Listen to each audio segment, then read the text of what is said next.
Welcome back once again. हाँ, अभी मैं स्टार्ट कर रहा हूँ। आज हम बात करेंगे एसएचएम में एनर्जी के बारे में।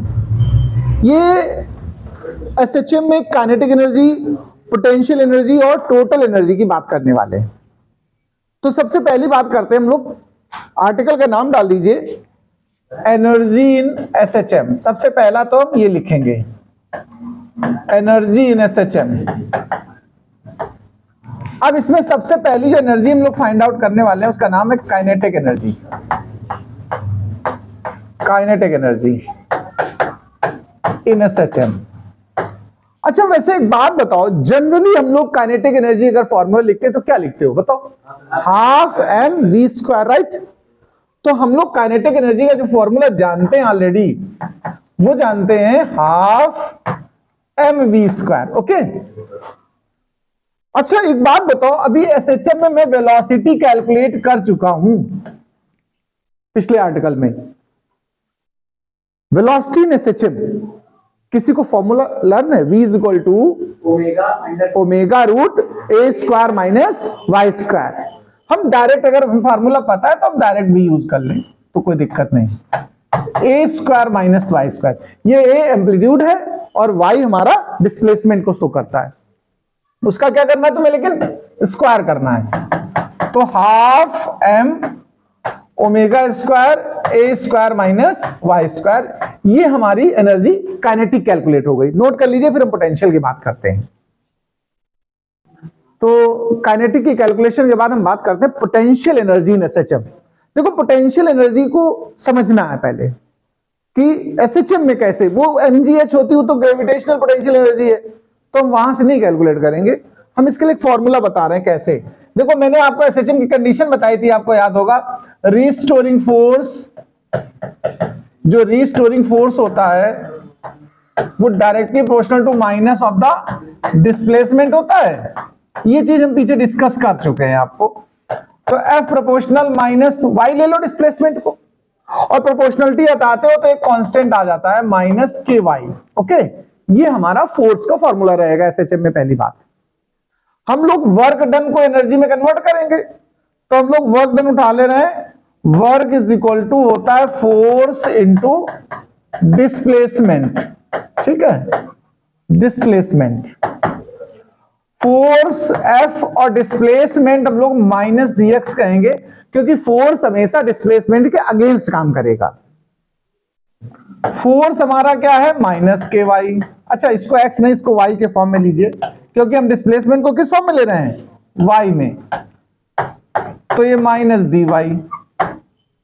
अब इस तरीके से ये बन गया के वाई डी वाई। ये वर्क डन है डी डब्ल्यू। हम इसको नेट वर्क डन में कन्वर्ट कर दे तो इंटीग्रेशन लेना पड़ेगा तुम्हें, 0 से y के वाई डी वाई। इस तरीके से अगर इंटीग्रेट कर दोगे, के बाहर ले लो, और y का इंटीग्रेशन होता है वाई स्क्वायर बाई 2। 0 से y लिमिट लग जाएगी, कुल मिलाकर हाफ के वाई स्क्वायर। एक बात बता दूं आपको मैं, के बाई एम को मैंने जब पीछे एसएचएम टॉपिक डिस्कस किया तो ओमेगा स्क्वायर लेट किया था, याद होगा तुम्हें ये वाली बात। तो इस तरीके से के को रिप्लेस कर दोगे तो क्या लिखोगे? M omega square. तो ये वर्क जो निकला ना, यही एसएचएम की पोटेंशियल एनर्जी है। तो this work is stored in form of potential energy of SHM. Potential energy of SHM, इसको हम U सिंबल से रिप्रेजेंट कर देंगे। आज देखो, अब आपके पास काइनेटिक एनर्जी भी आ गई है और पोटेंशियल एनर्जी भी कैलकुलेट हो गई है। हमें अगर टोटल मैकेनिकल फाइंड करनी तो दोनों का सम करेंगे कि नहीं करेंगे बताओ? तो अब देखो, टोटल एनर्जी, थर्ड पॉइंट हम डिस्कस कर रहे हैं, टोटल एनर्जी। टोटल एनर्जी, तो इसके लिए हम लोग टोटल एनर्जी का सिंबल ये यूज करेंगे, वो सम होगी काइनेटिक प्लस पोटेंशियल का। दोनों सम कर दो। देखो, काइनेटिक का अभी कैलकुलेशन हमने निकाला था पीछे, कितना निकला था रिजल्ट? देखो, half M omega square A square minus Y square. और अभी पोटेंशियल जो निकाला है वो दोनों को आपस में ऐड कर दो, half M omega square A square minus Y square, half M omega square Y square. अब इसमें से जो कुछ कॉमन है उसको कॉमन ले लो, जो कैंसिल हो जाए उसको कैंसिल कर दो, half M omega square A square minus Y square plus Y square. देखो ये कैंसिल आउट हो गया, half M omega square A square. आप थोड़ा एक चीज फोकस करिए जरा ध्यान से सब लोग, इसमें सभी चीजें कांस्टेंट हैं।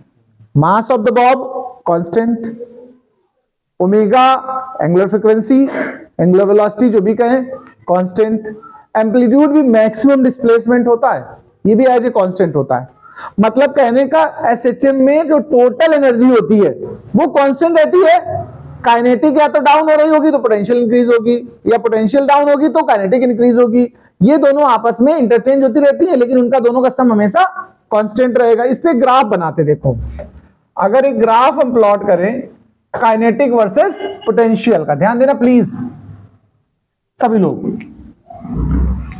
ये जो हमारा ये एक्सेस है ये एनर्जी को शो कर रहा है, किसको? एनर्जी। और ये हमारा डिस्प्लेसमेंट के लिए है, किसके लिए है? डिस्प्लेसमेंट। ये मीन पॉइंट होगा, इसको हम क्या लेट करेंगे? Mean position. मीन पोजीशन में ध्यान रखिएगा काइनेटिक एनर्जी मैक्सिमम होती है और पोटेंशियल एनर्जी जीरो होती है। इस जगह पर काइनेटिक पीक पे होगी और पोटेंशियल बॉटम पे होगी। ये ग्राफ ध्यान रखिएगा इस तरह बनेगा। ये एम्पलीट्यूड की सिचुएशन है, इधर एक साइड ए इधर दूसरी साइड ए, और यहां एक लाइन ड्रॉ करेंगे आप। ये जो लाइन जा रही ना ये टोटल एनर्जी है, ये क्या है?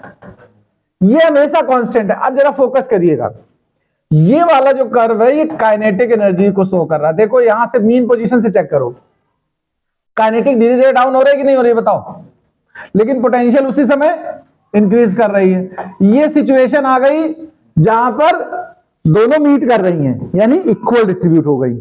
फिर ये देखो पोटेंशियल इंक्रीज होती जा रही है और काइनेटिक डिक्रीज होती जा रही। और जब एम्पलीट्यूड यानी एक्सट्रीम पे पहुंचे, किनारे पे पहुंचे, तो पूरी हमारी वेलोसिटी जीरो हो जाती, तो काइनेटिक जीरो हो गई देखो, और पोटेंशियल मैक्सिमाइज्ड हो गई। तो काइनेटिक पोटेंशियल दोनों में कुछ इस तरीके से इंटरचेंज होता है। ऐसे इधर देखो मीन पोजीशन के दूसरे साइड जाओ तो भी देखो काइनेटिक डाउन हो रही है और पोटेंशियल इंक्रीज हो रही है। यानी एक बार ध्यान रखिएगा इस चीज को कि इन दोनों में से एक एनर्जी डाउन होती है यानी डिक्रीज होती है, तो दूसरी साथ ही साथ इंक्रीज होती है। मीन पोजीशन पे काइनेटिक टॉप पे होती है और एक्सट्रीम पोजीशन में पोटेंशियल एनर्जी पीक पर होती है। क्लियर बात है? ये ग्राफ भी प्लॉट कर लीजिए, नोट कर लीजिए।